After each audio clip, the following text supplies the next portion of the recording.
मुरांबा या मालिकेच्या 29 जानेवारीच्या भागामध्ये आता रमाला छानपैकी पांघरून घेऊन झोपी लावल्यावरती आता तिकडे अक्षय बसलेला असतो। त्यावेळेला ते बाबा म्हणतात, अरे बाळा तू तरी इथे बसून काय करणार आहेस, याच्यासाठी पण खाली चटई टाक, याला पण जरा झोपू दे असं म्हणत ते बाबा आता त्या आजीला चटई टाकायला सांगतात आणि अक्षयला पण तिथे पांघरून देतात। अक्षय मात्र रमाच्या बेडच्या बाजूला असाच बसून राहतो आणि रमाकडे एकटक पाहतो। तो खाली अंगच टेकत नाही, त्या बेडवरती डोकं ठेवून तसाच अक्षय झोपी जातो आणि इकडे रमा मात्र गाढ झोपी असते। तोपर्यंत आनंद आणि आता इकडे जान्हवी दोघ जण अक्षय रमाला शोधण्यासाठी त्या दिशेने येतात।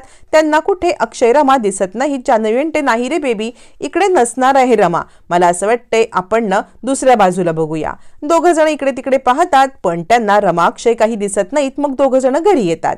घरी आल्यावरती इकडे आता शशिकांत तिथे बसलेलाच असतो। काय कुठे गेला होतात इतक्या रात्री असं म्हणत तो आता दोघांची उलट तपासणी करतो। त्यावरती इकडे लगेचच आनंद सांगतो, लॉंग ड्राईव्हला गेलो होतो। शशिकांत म्हणतो, अच्छा लॉंग ड्राईव्ह, बापाला फसवताय का? यावरती आनंद म्हणतो, बाप सुद्धा त्या लायकीचा हवे ना, आतापर्यंत मी तुम्हाला कधीच उलटून बोललो नाही, पण आत्ता पाणी डोक्यावरून गेलंय। बाप म्हणायला लाज वाटते, मी बायकोच्या मागे मागे फिरतो याचा आधी मला गिल्ट वाटायचा, पण आत्ता मला त्याचा गिल्ट वाटत नाहीये। किमान मी सेन्सिटिव्ह तरी आहे, तुमच्यासारखा नाहीये, बायकोला त्रास देणारा, याचा मला अभिमान आहे। यावरती शशिकांत म्हणतो, तू माझ्यासारखा कधी बनूच शकत नाहीस, लक्षात ठेव, तू माझ्यासारखा बनायला तुला दुसरा जन्म घ्यावा लागेल। यावरती आता मात्र आनंद म्हणतो, मला तुमच्यासारखं बनायचं सुद्धा नाहीये असं म्हणत तो शशिकांतला पहिल्यांदा आयुष्यात खूप काही बडबडतो आणि आता तुमच्यासारखा बाप मला कधीच पुढल्या जन्मात 7 जन्मात नको असं म्हणत तिकडून जान्हवीचा हात धरतो आणि रागारागामध्ये निघून जातो। तोपर्यंत इकडे सकाळ झालेली असते। अक्षयची झोप रात्रभर पूर्ण न झाल्यामुळे तो अजूनही झोपेतच असतो। झोपेत असलेल्या अक्षयच्या डोळ्यावरती ऊन येत असतं। ऊन आल्यामुळे तो आपल्या डोळ्याला हात लावून झोपी जाण्याचा प्रयत्न करत असतो। रमा हे सगळं पाहत असते आणि ती विचार करते, मी इथे कशी आले? रमाला अचानक जाग येते आणि अचानकपणे आपण इथे कसे आलो, आपल्याला इथे कुणी आणलं, या गोष्टींचं रमाला काही आता भानच राहत नाही। रमा उठते, इकडे तिकडे पाहते आणि मी इथे कशी आले असाच विचार करत असते। तेवढ्यात आता अक्षयला सुद्धा जाग येते। अक्षयला जाग येत असते ती उन्हामुळे। मग मात्र रमा आपल्या साडीचा पडदा करून आता येणारी उन्हाची तिरीप साडीमुळे अडवते आणि अक्षयला नीट झोपण्यासाठी प्रयत्न करते। आजी म्हणतात, काय ग पोरी, काय करतेस? रमा सांगते, यांच्या डोळ्यावरती उन्हाची तिरीप येते आहे ना, म्हणून मी यांना असं हे धरलेलं आहे। यावरती आजी म्हणतात, खरंच ग बाई, तुमचं दोघांचं कौतुक करावं तेवढं थोडंच आहे। तुम्ही दोघ जण एकमेकांसाठी किती काळजी करता। काल तुम्हाला झोप यावी म्हणून यांनी तुमच्या बाजूला बसून राहिला, आज त्याला ऊन लागू नये म्हणून तू तिथे आहेस। खरंच दोघ जण एकमेकांसाठी एकदम परफेक्ट आहात असं म्हणत आजी आजोबा दोघांचंही कौतुक करत असतात। अखेर आता इकडे अक्षयला जाग येत असते। तोपर्यंत जान्हवी धडपड करत आता घरी असते आणि रेवा आता उठलेली असते। रेवा येते खाली आणि ती बाहेर पडत असते तर तिला आरती थांबवते, रेवा कुठे चाललेस तू?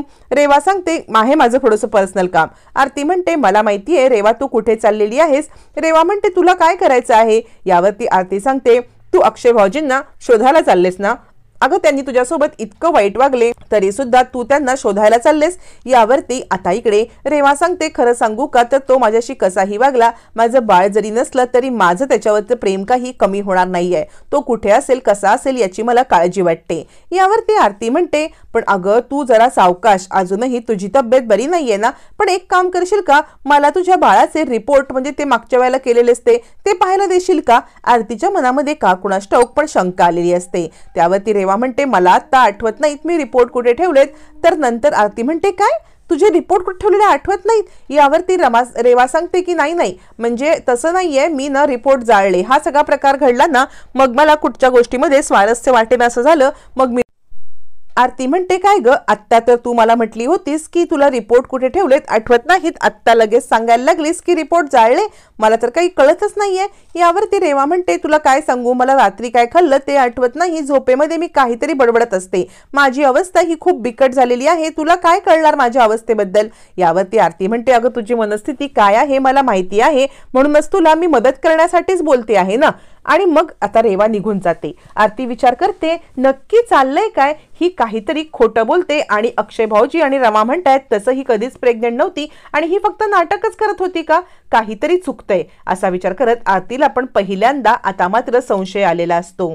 आरती विचारच करत बसते तोपर्यंत रमा आणि अक्षय हे आता देवळाच्या इथेच असतात। अक्षय सांगत असतो हे बघ रमा, काल तर आपण जेवळात जेवलो पण आज आपण देवळात नाही जेवू शकत, दरवेळेला हे असं वागणं खूप चुकीचं होईल। रमा सांगते आपल्याला कुणाचा जेव्हा आधार नसतो ना तेव्हा देवाचाच आपल्याला आधार असतो, तोच काहीतरी मार्ग दाखवेल, इथे थांबायचं की पुढे जायचं असं म्हणत रमा अक्षय बोलत असताना तिकडे आता एक माऊली येतात आणि ते म्हणतात माऊली आम्हाला ओळखलत का?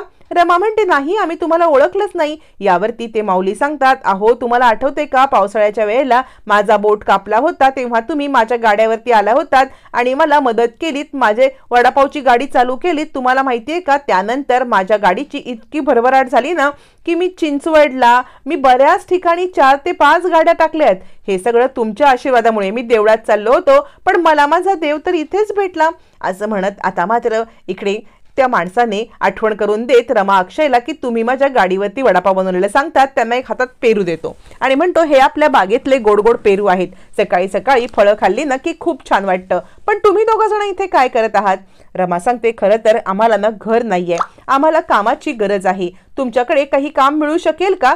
यावरती तो माणूस सांगतो तुम्ही खरं तर माझ्याकडे काम मागावं अशी तुमच्यावरती वेळ आली, मला खूप वाईट वाटते, पण मी तुम्हाला एक गोष्ट सांगू का, तर माझ्या बायकोने सगळे माझे बिझनेस हँड ओव्हर केलेले आहेत, तुम्ही मला काही दिवसाचा वेळ द्या, तुमचा फोन नंबर द्या, मी तुम्हाला कामासंदर्भात जे काही आहे ते कळवतो। यावरती अक्षयच्या लक्षात येतं की आपण तर फोन घरी ठेवलेला आहे।